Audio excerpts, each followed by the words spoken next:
anyone, especially kay kalabon na kay sa inyo pag hiwalay sa environmental engineering, hindi pa kayo siyang familiar. So, as of the moment, environmental engineering, wala pa, it's very vague pag yun kay, wala pa yun siya specific, specific, let's say na job diri sa Philippines. Like, bisag asa na yung magipambutang, nagibutang na business na safety officer. At the moment pa dyan, among educational nga flow sa sa among academe is that wala pa yun may kung asa ba may part sa design ba or sa sa safety or sa control.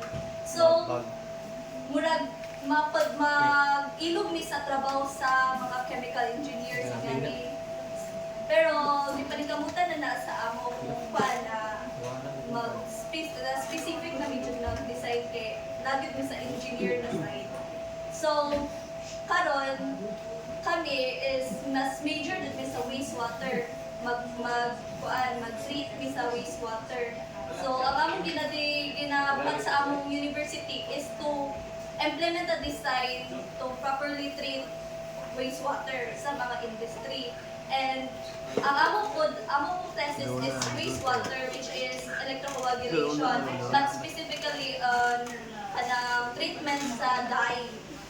So, dili siya, wala may, labo na pag-abot na mo diri is na in-treat may kita na yun may wastewater plant. Kaya sige na mag-design na kanang wa pa jud may kita na actual wastewater plant. So, although di pa siya functional, na visualize na naman na ngani di ay then we're able to actually learn something from all of you kung yun sa ninyo pag-treat ng wastewater, then also katong mga standards na inyong ginabasihan to release the wastewater, kaya di ba yun basta-basta mag-release of wastewater.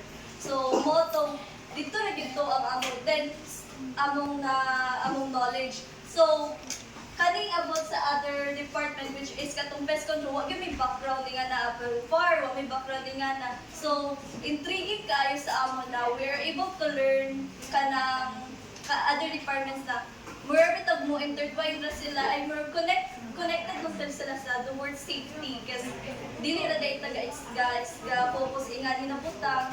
We are able to kanang learn that other things are even the small things are important. Kay as kanang na-appreciate ko na mo inyong work, as in dako kay may respeto sa inyo kay you're kanang kamo magud inyong responsibility magud ang tanan.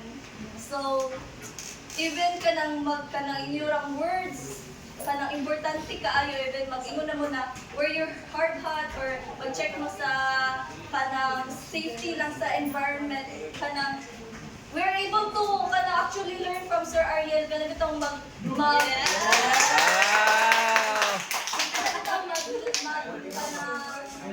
even server kanang inspection ni sa mga kalubano nila kanang even kanang mag-stir sila usa man yung gakita diri kanang gina-improve ninyo ang among scope for identifying risk kanang labi may nana. So murag grateful pud mi na nagit mi actually na learn og na-improve pud na mo ang among skills to identify risk, to expand their knowledge about safety and the environment as a whole. So, mo dito ang among thankful